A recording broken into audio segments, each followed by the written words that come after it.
Today, I'd like to thank our sponsors, Pioneer Elite Care, for always helping people with changing their home health aid and always having employment. So again, if you're looking to change your home health aid or you're looking for a new job, please contact Pioneer Elite Care. Thank you. How we doing today, folks? Welcome to Season 3, Episode 5. Today we are doing a conversation with Shelia Prosser, and we're going to talk about her journey through the insurance business. So today, we want to start off with, I see a lot of things going on in Philadelphia right now. I see people making poor decisions and sometimes costing people their life and things like that. And the first thing I see happening is either as a GoFundMe or a fish fry. So I want to try to, hopefully when people watch this today, they can start thinking about how can we get away from the fish fries, the fundraisers to put someone in the ground. How about when someone go in the ground, we can actually start talking about, hey, this person just died and left us enough money where we can really start making real generational wealth and not giving it to somebody to try to flip it and bounce it. So let's talk about how we insure our loved ones and make sure that if the unthinkable happens, which is going to happen to everybody who's watching this, everybody in this room. So how about we be prepared for the day this does happen? So today's episode, we will look at insurance, how to navigate through the insurance business, and we'll talk about her journey through the insurance business. So I want to thank you for taking time out your busy schedule to show up today. Thank you very much. Thank you for having me. All right. So first I want to dial back some and just talk about you're from Philadelphia? Yes. Okay. Did you go to school in the area? Yes. Okay. Yes. Let's talk about this. First, what schools did you go to? Well, I graduated from Bodine High School. Okay. And then I went to Drexel University for about a year and a half. Okay. I actually dropped out of Drexel. I'm a college dropout too. Okay. Don't worry about it. Not because of grades. My mom fell ill, Okay. and I needed to come back. Oh, I don't know why. I need to take care of her. So, I always figured I can always go back to school. You only got one mom, so that's what I did. And actually, I never went back to college. Yeah, me neither. I'm not mad because I feel very successful in what I've done so far. So. Okay. So your mom got ill. I don't want to dive too deep in it, but was everything set up in place for if the worst thing ever happened to her? At that time, I don't know. Okay. I'm assuming so because, you young and you think mom got it all and, everything is in place. And I don't know at that particular time. What I knew was that she worked for the government. Okay. So I assumed. Okay. We're going to keep that word handy, assume, right? Yeah, it's a horrible word. But it is a very horrible word. But I assumed that she did. But nothing happened to her. She got better. But later down the line, I did lose my mom in 2019. Okay. At that time, I was much older. I know what I know now. Okay. Everything was in place. And that's just something that honestly became a crusade for me. Okay. So that's what I share. That's what I talk about. And I hope people just really open up their ears and really take heed to what's really happening today. Okay. And what company do you work with now? Right now, I'm a regional leader with Primerica Financial Services. Okay. I've been with Primerica for about 14 years now. Very excited about that. And I learned a lot. And it allowed me to educate and empower a lot of people. Just the known importance of, as we're speaking about life insurance. Okay. All right. Well, Pop always got a story. Pop Reef always got a story. So I'll give you guys a story right now. 2004, I had some money saved up from whatever I had going on. So I had about like 20,000, and I said, I'm gonna try this. I'm gonna try this company, Prime America, your company. I didn't even, I tried it. So I had some money. I said, all right. So I'm gonna get an IRA because this older guy kept telling me, Sharif, you need IRAs. You got to start putting your money up. I'm like, man, I don't know about this IRA stuff. I'm like, I'm doing real estate. I don't care about no IRAs. But he was like, man, look, and he showed me one of his IRAs, and I was like, oh wow, I think he had his with let's say Ameritrade or something like that. This is like when it was blue and yellow. So I forgot what it was. He was showing me like, Sharif, you got to start getting this. This is for when you get older. I'm like, man, I ain't got time for this. But I took the 10,000. I got one where I could take the money out, and I got one that was for the Roth. I got the Roth, so I got two. And it's 04 because then the dot-com crash happened. And so one of them had 8,000, one had like 2,500. Whatever happened, I seen both of them start losing money real fast. So I was like, oh no. Oh no. I don't lose money like this. So I immediately pulled all the money out of one that was just the regular IRA, not the Roth. And I left like $1,000 in the Roth. Okay. And And I just never looked at it. I forgot I even had money in it. And I just left the account laid dormant till about, I think, 2020. Okay. I started saying like, yo, I got to do something with this. But I said to say I left that $1,000 in there for 20 years. Well, not 20 years, 2040 now, about, whatever that was, 18 years. 18 years. If I just would have kept putting money in there, I would be so much better off now. Just with that account would have probably doubled and tripled itself at least, especially with all these booms that happen. But me being so ignorant to it, because when a guy from your company came, he was a younger guy, a little bit, well, he's like in his 30s, I was in my 20s, and he was telling me like, man, you're getting in at the great time, you're so young, it's going. And I'm looking at him like, yeah, man, I don't know what you're talking about, man. I don't understand what you're talking about. And then when I already wasn't sure about it. Okay. And he explained it to me, what he was probably saying was probably good information, but I just wasn't prepared to receive the information. But all I know is that Sharif Hangers lost $3,000 in less than like 60 days. And I was like, give me all my money back. Yes. I don't care. I'll keep 1,000 in there, but ain't nothing else staying in there. Y'all scammed me. But I didn't understand, like, hey, if you just leave it, it has a chance to just quadruple and double. And I didn't know that it was like you could put stuff like in the government side was like slow, and it flipped slow, and you could try some riskier stuff. Nobody really could explain it to me at the time, and I wasn't really versed in it. So a big problem, big mistake I did was snatching that money out, because I spent that money. I don't even know what I spent it on. So I don't even know what I bought back then. I have nothing from 2004 up to now, other than some houses. I don't have nothing from 2004 to show from now. Yeah. So whatever I spent it on, I could have just left it there and watched it dribble. So that's something you got to learn about long-term investments. Don't get excited when you lose. Losing is part of the game, and I learned that in my early 20s, but I didn't understand it. I wasn't prepared to receive that knowledge back then. But you did what most people do. Yeah. And it wasn't being stupid or anything like that. You just did what you naturally do, and everyone reacts on, oh my God, I lost the money. Take it out. And it's only because we're miseducated. We don't realize, we don't know, don't leave your money in there, because what goes down will go back up. Yeah. Okay, so it's the rebound portion that hasn't been explained to you, because when the market goes down, the wealthy people, it's party time. Yeah, everything it's Wall on sale. Street. Everything on sale. They buying more. They tell you, and when it goes down, buy more, and it doesn't like add up. What do you mean buy more? I just lost 3,000. I lost, and this is the time. I had to make that phone call. See, I call my clients. I say, listen, yes, the market is going down, but most of them know, because I educated them already. We talk about the market going up and going down. It's going to happen, right? It's probably going to go down a little bit more in the next couple of months, but it's going to rebound. And over time, you look at, how long, the shortest time I think was maybe about 16 months before it start rebounding, and then it goes up. It's been like that since what? Beginning of time. The beginning, really, right? The beginning of time. Yeah. Yeah. So I get a lot of people saying that, and then they listen, they say, oh, I'm glad I did. I just kept my money in there. Yeah, it's going to come back. It's going to come back. So is that one of the biggest mistakes you see people make? Yes. Is just snatching their money out? Yes.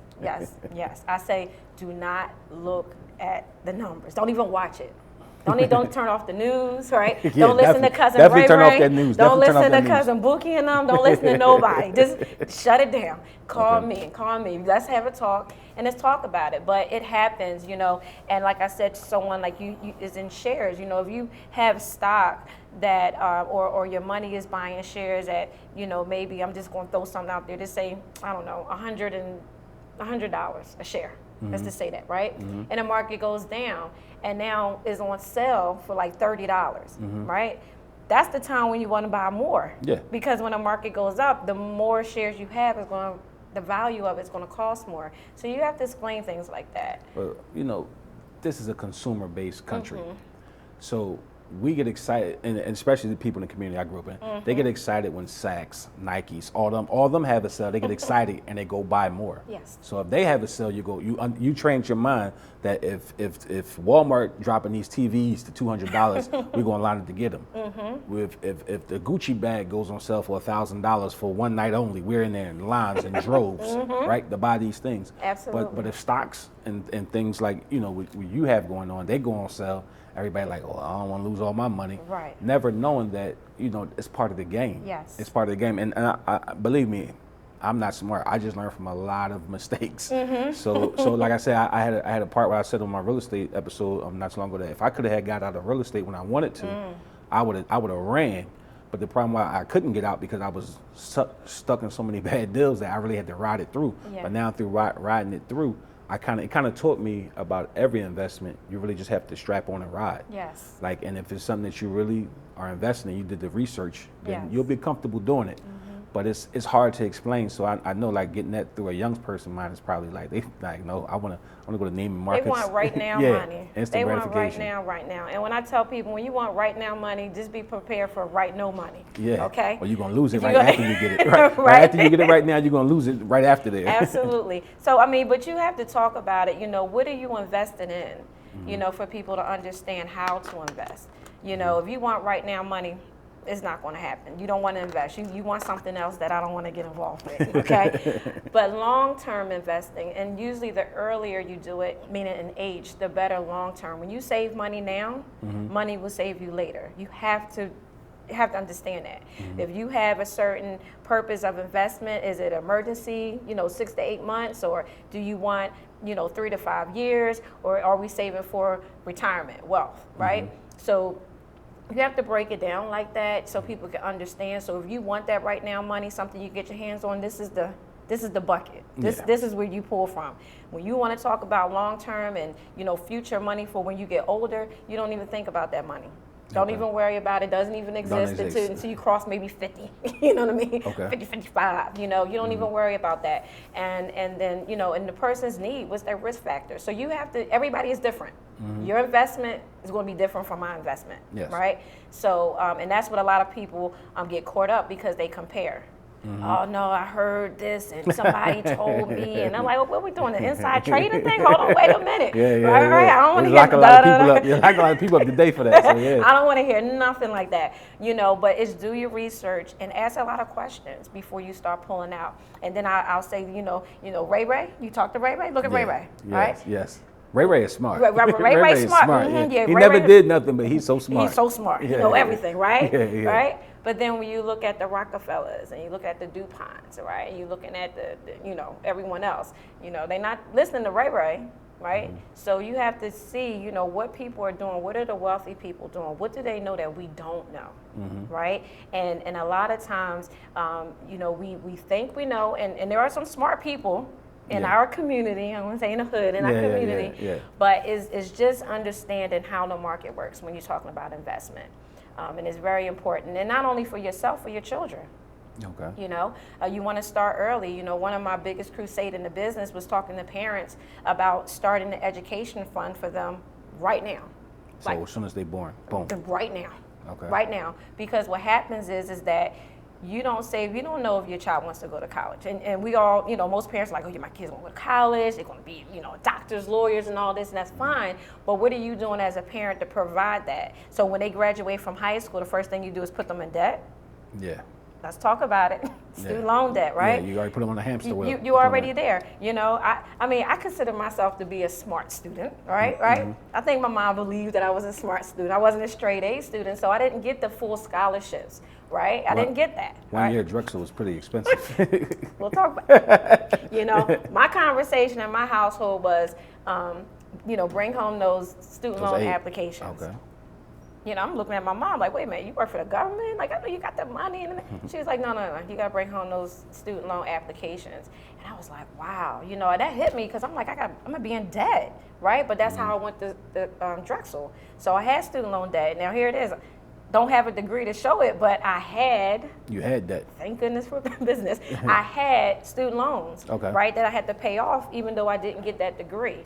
So my crusade was, how can I help parents not have that same conversation? Especially me. I didn't want to have that conversation with my son where he's looking like, oh, you didn't know that I was, You know, I was going to 18, UCLA. I want to go to California. Right. And you telling me to go to college and do all this, and now I got to go in debt. I don't want to do that because what happens is now that child is going to sit in front of me 10, 15 years down the line saying, Shelia, help me get out of student loan debt. Ask me how many times I sit with people and they say, the biggest debt is student loan debt. Like, it's countless, right? So now when I talk to the parents, I say, listen, you can start now. You can start saving right now and put money aside in the education fund. So even when your son or daughter graduates, if they want to go to college, guess what? You have some income where they don't have to take $1 million student loan debt. Okay, so now when you say education fund, are you talking about the education fund that Prime America offers, or are you talking like an education fund that you can get at the bank where you just put money in I'm that account? talking about 529 accounts, UGMA accounts. Now we do have those accounts open, and those are, and you can pretty much, I mean, you can get them anywhere. Okay, let me just say that. However, with our company, we deal with a lot of different investment companies. Okay, I in particular, I deal with a lot of Franklin Templeton. Not for any particular reason. It's just I'm more familiar with their funds and their accounts, and it just seems to work in my favor for my my clients. Now, every client is different. Let me put a disclosure out there. I'm not soliciting any one fund over another. It's just that when we talk about Roth IRAs, we're talking general. Okay, so when I talk about 529 accounts, I'm talking about general. But those are educational funds for children, right? And the reason why I say that is because again, you want to be prepared where you can write a check. See, I want to position a parent where they can be the scholarship fund for their son or daughter's education. Instead of giving them, I'm not going to say a car because my son probably like, what you mean, Mom? I want a car when I graduate from high school, right? But here's a check, son. Here's your 4-year scholarship fund. All at once? All at once. Oh, wow. Right? What would that like? How would that make you feel when now, when your child graduates from college, he or she has no debt? Yeah. Then they don't have to come home and live with you. And all that good stuff, yeah. Mom, get my room ready, right? I got to find a job now. I got this degree and I don't have no job, So, and I joke about that. But but seriously though, how much of less of a debt can you put your child starting off in life? And maybe your son or daughter don't want to go to college. Then what, right? So does that money go back to the parent? No, it goes to the. It can. So can go back. I'm about to say, whoa. It can, depending on how it's set up. Because I'm just saying, if you got a scholarship fund, I'm quite sure you can tell the kid, like, well, you got a main point at 3.0. Well, if not, I got to pull my funds back from you. And that's why I like UGMA accounts. UGMA. So it's like a T and a G. One's a transfer, same thing, depending on the state. But basically, those funds you still fund it for the education. But what happens if your son or your daughter decides not to go to college, right? It's not locked into education. Okay. Now it's, okay, well, you may not want to maybe they want to start a business, right? Maybe they want to get into real estate, right? And now that whole, whatever's in that pot is gifted now to that child to do whatever he or she wants, right? Because it's already there, right? Okay. So it's just a good tool, it's just a good tool, and a lot of parents don't know that, and I think that's just very important that we need to kind of get our children off on the right foot. Now, how much per month should they be looking to put in? And so of course we don't know how much college is going to cost, but how much per month should it? Because some parents, I know they may have 3 kids, rent just went up, groceries just went up, everything just went up. So sometimes people only have measly dollars and pennies after everything is paid. So what's the type of course that they, how much is okay? Like the average cell phone bill is at least $140 a month. At least. Cell phone bill. We're gonna go with a whole list of this here. So no, I mean, like average cable is about $200 a month. Yes. Shopping, going to the market, eating out of Whole Foods. I mean, everything costs. Going out to eat every night costs you maybe $200-$300 a week. So, and I'm not saying everybody does that. So, what happens to the parent who really can't do that and who's strapped and struggling? How much could they look forward to putting away, for their child's college fund? Good question. Great question. So, let me just start off that with our funds, you can open up and start with $25 a month. Okay. Let me just start there. Now, because of the cell phone bills, the cable bills, the going out to dinner every other day, going out to the corner store, Poppy, trying to get all that, right? Okay, be popping, right? Because the fries at the Poppy store be popping, right? Is what I do is more of an assessment. Let's see what your budget is. What do you spend your money on? Because there's a lot of wasted money going out on a monthly basis. And the sad part is that people are so like, I just can't do it. I want to. The want is always there, okay? But I don't see the extra money, right? So now we have to do an assessment. What are you spending your money on, okay? Let's reallocate the money. See, what I do is when I sit down with clients, I don't look for new money because money's already tight. Okay. What I do is try to reallocate, right? Eliminate elimination, okay? So instead of going to Poppy store every other day, just stop, right? Right, let's start making the sandwiches. We gotta go back old school, right? Yeah, start making the lunch. The cable bill, oh God. That's lifeline for most people, right? But you working 2, 3 jobs. What cable you watching? What TV show you watching that's like you got 500 channels, you may watch one for 1 hour because you work in 2, 3 jobs, right? So we talk about it, and then we talk about maybe they got credit card debt, and then we want to do a debt consolidation. So we got to look and see how can we eliminate a lot of the money going out to have the money coming back to you so you can reallocate it in the proper places. Okay. So, for example, I had a young lady who was single. She had her own house in North Philly and doing very well. And what the problem was is that she worked 2 jobs. She was a teacher and she did another job. Okay, cool, did that. Her rent was going up and she was like, I don't know what to do. My rent is going up. And I said, well, she was trying to move, but the money was tight. And I said, well, let's start with your cable. Ouch. Yeah. Ouch. She was like, not my cable. I said, you ain't never here. You're never home. How much is your cable bill? $200. Why? Now, if you took that $200 and went down to the bare minimum, because people need internet, right? Yeah. Bare minimum. You're not here anyway. You can download apps all day on your phone, right? You got Hulu, you got, let's not start there, right? But you can say if it came down to $100 a month.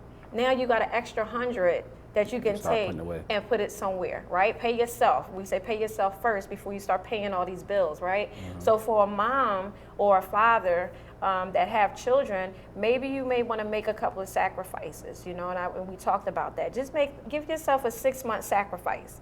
Okay, maybe we're going to downgrade on the cable for 6 months, right?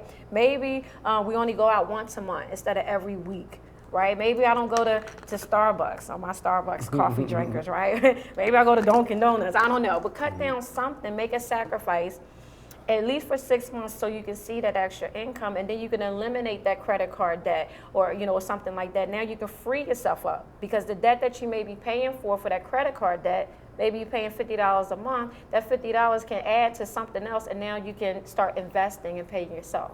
So it's just reallocating money. And we have like a budget worksheet that I send out. Everybody, especially at the end of the year, everybody want to come into, their New Year resolutions. Yes. Everybody want to be wealthy. So I send out a budget worksheet that no one ever gets through.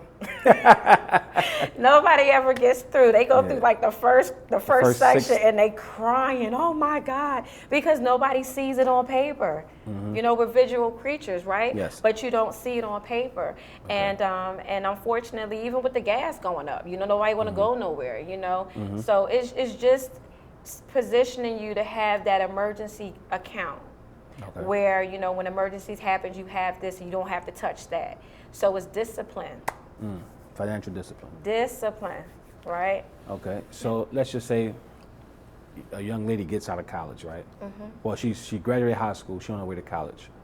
She has no real financial literacy, but she's going to take on, she got maybe 50% scholarships. And now the other 50% of college, she has to get loans. Now, she graduate in 4 years, she has a debt of about $40,000. Now that college loan debt, it really don't go nowhere. So if she came to you and say, look, I just got out, I need a plan, how do I get rid of this college debt? Like what would you tell her? How would you have her go about getting rid of the debt? So first, again, I would have her do that budget.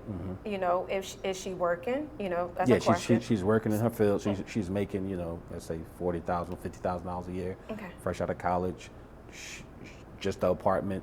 She live a real simple life. You know what I mean? So what would you tell her how would you tell her to allocate her funds? Would it be pay the student loan, or would it be, hey, come with me and I can show you how to grow your money, where you just pay the interest on the student loan, and then in 20 years you'll be able to just pay it off in one go? I don't know. Like what would you tell someone? So with a lot of times with student loan debt, you can negotiate, you can call them, because a lot of times they just say you got to pay this, right? And from what I remember,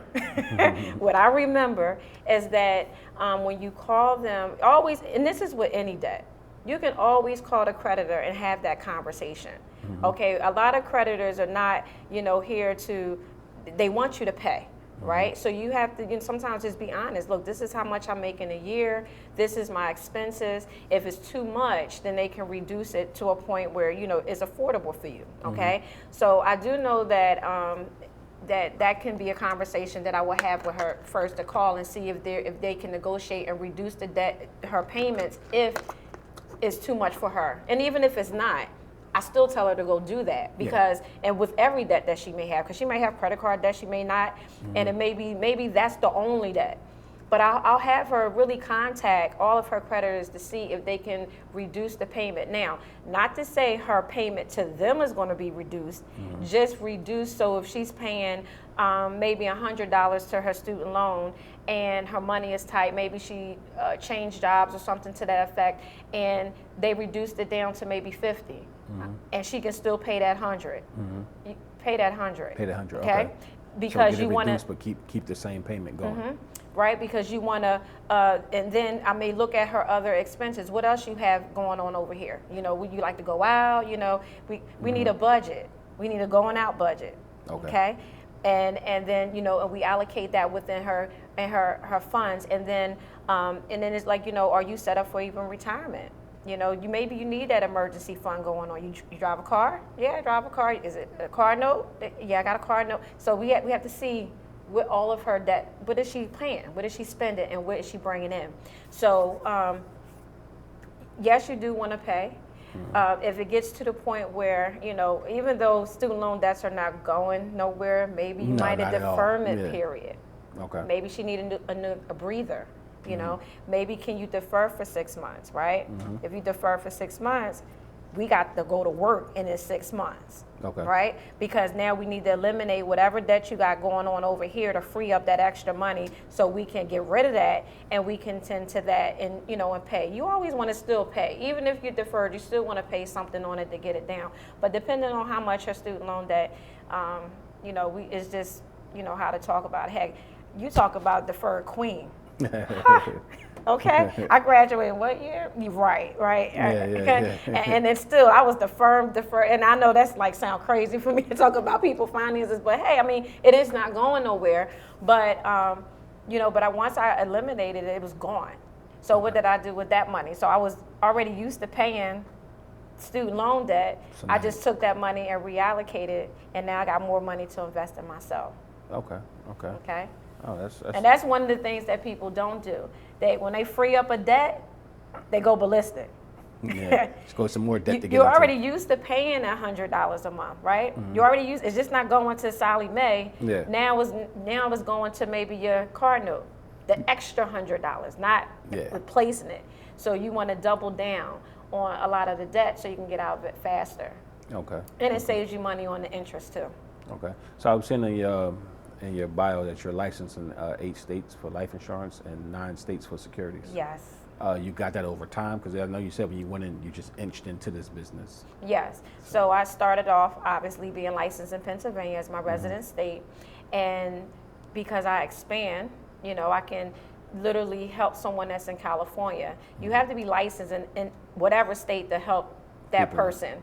All right. So due to COVID, I'm not driving, across state lines because we couldn't, for one, but it allowed me virtually to help a lot of clients more in different states just by registering with that state. Okay. So rather you're in Georgia, California, Florida, and all the states in between. We can list a lot of them. Yeah. And even if I personally can't do it because I may not be licensed in that state, I do have a lot of associates that can help. So it doesn't matter where you are. Definitely we can help you with investments and insurance as well. Okay. And so there's 2 types of life insurance I've known about it. One is term, one is whole life. Now, which one are you I market term. You market term? Yes. Okay. Now, you think which one I guess you would say term is better as far as. Yes. Okay. So how would a conversation go when somebody say, no, I'm Ray? Well, Ray just got a whole life, and Ray like, yo, I'm using whole life. I'm not using that term. Like, what would be the differences? I mean, because they're both insurances. I guess you should have them. You know what I mean? So why would you say have the term over the whole life? Okay, so let's start with whole life. Whole life is Obviously you have it for your whole life. Yes. Okay, you're paying premiums every month for the rest of your life. And what a lot of agents who market whole life tells the client, you want to have insurance, you got to have it your whole life. If you don't have it, your family going to, do the GoFundMe, right? So Ray's like, okay, I need it the whole life. But also that I get feedback from people who have whole life is, why do you have it? Well, I can borrow against it.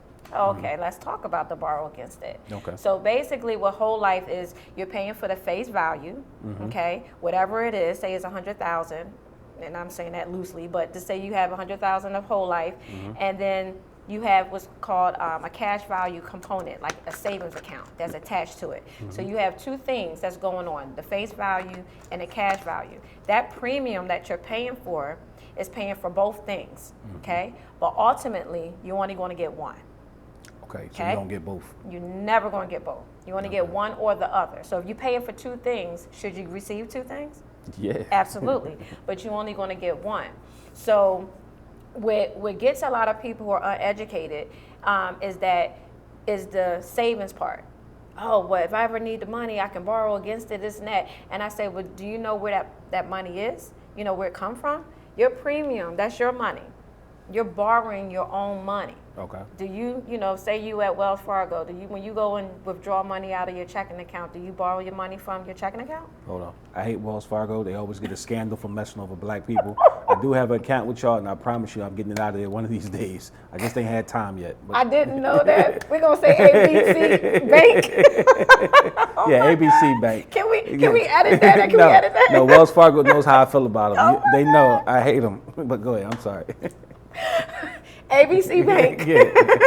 Ray Bank. We're going to say Ray Bank. Yeah, Ray Bank. Oh, goodness. Well, when you go to Ray Bank, if you had to get money out of your account with Ray Bank, if the bank says you have to borrow your money in order to get it, would you still bank with that bank? No. No. Okay. So it's the same thing with whole life. With whole life, you have to borrow your own money, and they don't tell you it's your own money. But here's 4 things that they don't want you to know. 1, your money don't start to grow in that cash value account until at least for maybe 3 to 5 years, and that's being generous, because I've been seeing policies where it was 10 to 15 years where the money is just zero all the way down. Okay. Wow. So every month and every year that you're paying that premium, zero amount is going into that cash value. Okay. So what's happening is that portion that should go into that cash value account is actually going into the insurance pocket for those years, every month and all month. Okay. So say year 5, now it's starting to grow interest, which usually grow about maybe 3 to 5%. Okay. Then when you want to borrow the money, because you can't withdraw your money, you have to borrow, it may take up to 6 months before you can even get that money. So I hope it's not an emergency. Okay, number 1. Number 2, now you got to pay it back plus interest because they loaned you your money. So how much interest is it? It could be 4 to 6%. Okay. Whatever, it could even be higher, but you're paying it back. Once you borrow money off of your insurance policy, it decreases your face value. Okay. Until you pay it back. Okay. Okay? And then what happens if you don't pay it back and you pass away? Well, they take theirs off the top? Yep, plus the interest. Oh, wow. Yeah, because you got to pay as a loan. Okay? So they take what you borrow plus the interest, and then whatever's left, then they hand it to your family. Okay? Now, what happens if you don't die? Right? And you didn't borrow from that policy. So you got $100,000 of face value. Say, hypothetically, maybe $50,000 cash value, and that's being generous, okay? Do you believe that your family should get the money that's in that cash value account, being as though that's your money that's going in there? Yeah, you just get the cash value, and if I die, yeah, we should get both. Right. That's not what happens. They keep the cash value, and they give your family the face value, and that's it. And then you have people that want to withdraw the money out, and you can, but now you just close the account, because once you take the money out, you can't get the face value now. That's it. And then if you want insurable, where are you going? I mean, the face value is done. It's done. Yeah. So that's why I don't, You don't deal with term. I don't deal with whole life. I mean, I'm sorry, with whole life. Okay. Yes. Now, maybe you uninsurable, maybe you had it for so many years, somebody's older, great grandmama, whatever. She ain't touching it. You ain't taking it from her because they holding on like they their life, okay? But there's always a reason, or I should say, it could be a certain particular reason why they have whole life, and maybe because of some health issues, and maybe they're uninsurable at this point. Okay, fine. So I'll tell a client, if it's no other way for you to get no other insurance, and you already insured with whole life, just don't touch that cash value. Don't touch the cash value. Don't even look at it. Don't even think to borrow it. None of that. Because as soon as you touch that, it changes the whole agreement of that policy now. Okay? Now, term life is pure insurance. Okay. Just like you insure your phone, you insure your car. I'm sorry, no, I think I should off. What's the average price of a whole life policy? So if I got 100,000 whole life, how much would that be a month? I don't know the price of Okay. Usually, I put it like this: whole life premiums are higher because you're paying for the two things. Okay. And on the flip side, I'll have people say, "Oh, my premium is like 2 cents. I'm taking a whole life." Okay, then that means I'll be very cautious of that. Okay, because now I need to know what type of whole life policy and why are you paying 2 cents for it. Okay, because every whole life policy is not the same. Yeah, most whole life I've seen they were way more expensive than term. And that's because of that. You're paying for two things. Now, mind you, don't think that the insurance company don't buy term policies to pay off the death claims for the, okay, I'm not saying, but I'm just saying, okay? Okay. Word around the street is, okay. Ray done said, right? Yeah, I done heard, that's okay? Ray came back. so go ahead, explain term. I'm sorry for interrupting. That's okay. Explain So term life is pure insurance. Nothing's attached to it. Just like health insurance, right? If you get sick, do you get your money? If you don't get sick, do you get your money back? If you don't get sick, no. Right. No. What about auto insurance? If you don't, which I think we should, though. Yeah. You don't get into a car accident, do you No. get money back? But you No. got insurance on that, right? So insurance is just there in case something happens to you. It's pure. Nothing's attached to it. So that's why with term insurance, you get more coverage and the premiums are lower because you're just paying for the insurance, okay? So then someone says to me, well, I can't borrow against it. Here we go with that borrow again, because we always thinking that I can borrow against my policy. Why don't you take that money and you put it into an investment account, and now you're paying for two things, and then when you die, your family gets both, not one or the other. So if your whole life policy is costing you like $500 for 100,000, let's say you're paying let's say you're paying $300. You're saying you're better off going to get it for term, which is going to be cheaper, and then taking the extra money that you would have saved and just buying your own IRA or whatever you buy, just pay your own, and that way you're going to get both. You really, Absolutely. if you die, they will be able to get the IRA and they'll be able to get the actual policy. Or whatever the investment Whatever is. the investment is. So our motto is buy term, invest the difference. Okay. Buy term, invest the difference. Because here's the deal. When you invest, when you need your money, you ain't got to borrow your money. You just withdraw it. Take it out. Do whatever you want, right? And if you live long, and another thing with term, yes, it is term period, 10 years, 15 years, 20 years, 30 years, right? Got it. But here's the deal. If you have a 30-year term, then you got 30 years to invest. If you invest in the same time you have the policy going, you accumulate either as much or more in your investment account due to the market, and again, life happens. If you have a $400,000 term policy and it grew, and then you have an investment that grew to $600,000, you don't have to renew That if term. you don't want, because you already have it in cash. What you need when you get older is cash, not a piece of paper that says, oh, it's worth $400,000. Because guess what? Your life insurance is not for you, Sharif. Yeah, it's for the people. Yeah. It's never for you. People are like, oh, but mine, it's not yours. It's for your beneficiaries, for whoever you leave it to, right? So I would rather, have a $400,000 insurance policy and grown with an investment account attached that's separate from it, and have named the beneficiary the same person. That way, if something happens to me, that person gets both, not one. And why should the company keep my money? That's my money. You know what I mean? So what we do is we do it together. Buy term and invest the difference. So if your term run out, you got cash. Okay. Because even if you have a whole life policy, if you're not investing, you still not going to have anything, because the policy, you're still paying premiums. So the ultimate goal, what I teach, is to eliminate the need of life insurance. Be self-insured, right? We depend too much on companies for, to take care of your family. If I can show you how to do it yourself, If I can show you what the wealthy people do, where you can leave generational wealth. Right? I hate that word. Sorry. You know, like generational wealth. I think it's the most. It's right up there with "Make America Great Again." It's right because everybody hate "Make America Great" because Donald Trump says it, but Bill Clinton said it, Ronald Reagan said it. People don't even really know. Like, it's just certain slogans, they're catchphrases. Yeah. So when I see a guy on Instagram, on the internet saying generational wealth, like in two seconds, like I'll be ready to rip the TV or rip the phone, crash the phone, because people think generational wealth can be made in 3 years, 4 years, and sometimes there are exceptions to the rules. It really are.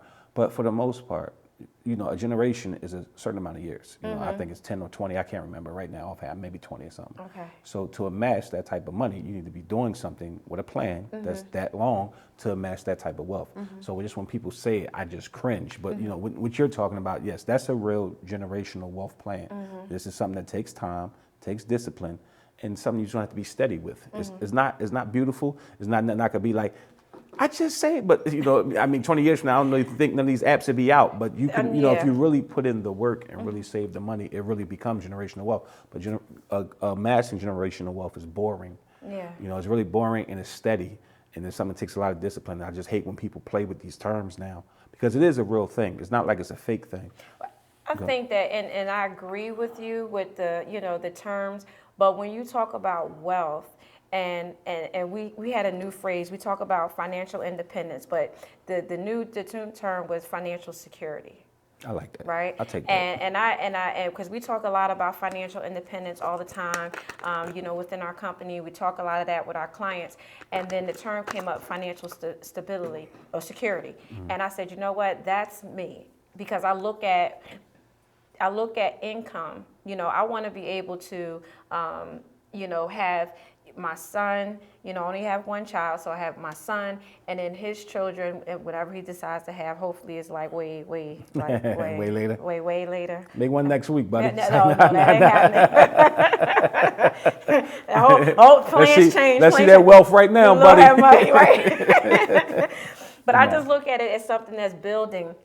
And when I talk about generational, I'll say generational income, you know, is nothing that happens overnight. That's why the word wealth, it takes time for it to happen. It does. You know, get quick, all that rich quick stuff, I'm not even interested. Don't even bother you. Oh, you know, like you in real estate, I can buy a house and I can flip it and be $1 million today. In 10 seconds, right, I can do it. right? You know, call me, right?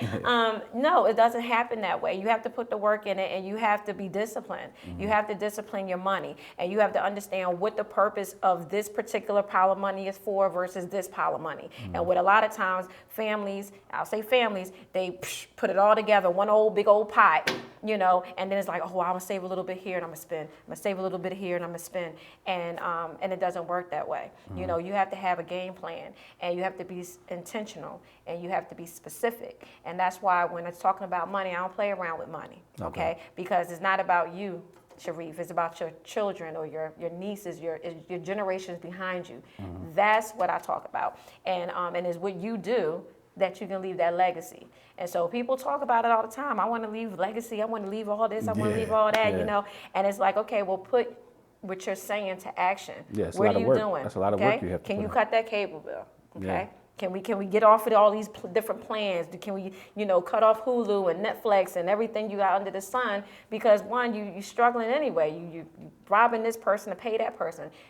We have to change that. You know, and I just think when people have a game plan and you can sit down and you can talk to them and you can show them, then it starts to make sense. And even like I said, with $25 a month can go a long way. Now, is it going to make you wealthy? No, but it's discipline. If you can start off with $25 a month and then let's increase it. Yeah, you know, let's time. come and revisit. Yeah. You know, maybe 6 months. Maybe we freed something up. Maybe you did stop going to Starbucks. How much money do you save? You know, when I used to work, I worked at the post office, right? I used to go to Dunkin' Donuts every single morning before I got on 309 because I worked out in Montgomery County, right? I was stopping. They even knew who I was. I say, good morning. They were like, oh. Cha-cha, lay, cha-cha. Two sugars and the cream. That's horrible. Yeah. They was like, medium coffee with cream and extra sugar. You want a donut too, right? Like I needed more sugar. But that was my routine. And I said, dang, I wonder if I add that up times this, that, and the third, how much money if I can just stop drinking coffee, you know? Or make my coffee at home. Yeah, yeah. And here's you want to hear the funny thing? I went into Dunkin' Donut and actually bought their big bag and never used it, and that's when I stopped. I don't even know how much money that was, man. I bought a whole bag and it just sat there. And I had a coffee maker and everything. Like, I'm going to make my coffee, have my little cup and everything. And yeah, I'm going to just hit it in the morning before I go, and never, ever opened it up. And that's when I stopped. Because we built on consumerism. This country is built on consumerism. Like, it really, like, it's buy. But it's some good conversation right here, folks. Yeah, it's very good. It is. So I see you got your chart with you today, and it's something we talked about. I want to take a chance. So if I was somebody who was 20 years old, and I started invest, if I come to you and I start investing, could you put us on a board and show us what that investment would look like? Let me pull out my notes.